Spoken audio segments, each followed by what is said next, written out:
السلام عليكم ورحمة الله تعالى وبركاته. حسن شيخ محمود مدحوينها جمهورية الصومالية أي هل شروط oo aad u adag ku xiray in hogaamiyaha maamul goboleedka Jubbaland Axmed Maxamed Islaam Axmed Madoobe uu ka qayb galo shirka lagu qabanayo gudaha magaalada caasimadda ah Muqdisho isla markaana codsiga ka soo qaybgalka loo diray qaar ka mid ah madaxda maamul goboleedyada ka jira dalka. haddaba maxay yihiin shuruudaha la hordhigay Axmed Madoobe si uu shirkaasi uga qayb galo? wararkii ugu dambeeyay iyo macluumaad faahfaahsan oo arrimahaasi ku saabsan ayaan rabaa inaan halkan idinku soo gudbiyo. waxaase marka hore idinka codsanayaa in aad muuqaalkeena sii gudbisaan oo aad leegareysaan, sheergareysaan, lana sii wadaagtaan asxaabtiina. haddii aadan ka mid ahayn inta nagu xiran, hadda kusoo birboggeena oo follow soo dheh.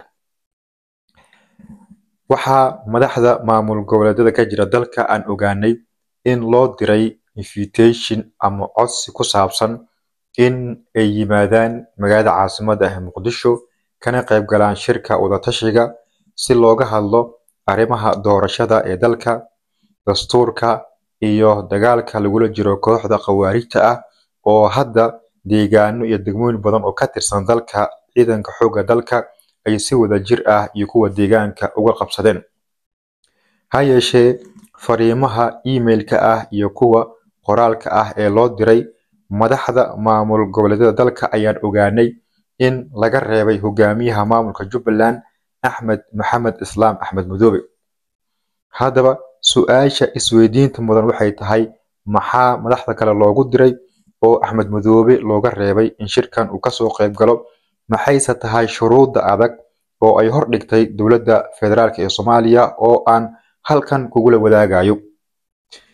ilo lagu kalsoonaan karo ayaa xaqiijiyay in Axmed loo hordhigay hal shuruud oo adag, taas oo ah in uu si faahfaahsan oo qoto dheer uu uga hadlo doorashadii dowladda federaalka Soomaaliya ay qaadacday ee lagu qabtay magaalada Kismaayo ee maamulka Jubbaland, iyada oo dowladda ay sheegtay in Axmed uu iscaleemo saaray, isu caano shubay, ha yeeshee ay arrintaasi ka soo horjeedo.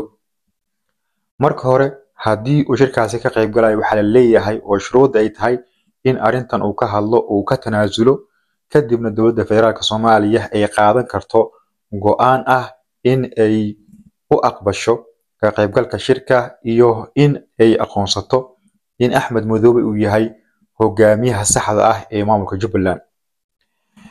madaxda kale ee maamulada ka jira dalka kama aysan hadlin, xitaa kama aysan hadlin maamulka Puntland oo markii hore isu dhinacay u socdeen Axmed, xulufana ay ahaayeen.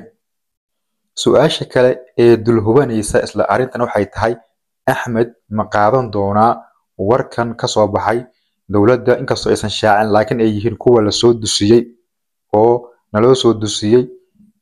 ma qaadan doonaa mise wuu ku gacan sayri doonaa? maxayse tahay Axmed shirkan muhiimaddu u leeyahay iyo dowladda federaalka Soomaaliya waxay ka dhex aragtay oo ay u leedahay Axmed waa in uu arrintaasi ka hadlaa haddii uu doonayo in shirka uu ka qayb galo. haddaba wixii isla arrimahan oo ish aan ku hayno ku soo kordha iyo Axmed wuxuu ka yiraahdo iyo dowladda federaalka Soomaaliya haddii ay ku adkeysato iyo haddii kale, halkan ila joog waan kugu soo gudbin doonaa insha Allah. muuqaalkaasi gudbi, sheergare, leegare oo la sii wadaag asxaabtaada. sidoo kale ka mid noqo inta nagu xiran oo hesho xogaha iyo macluumaadka.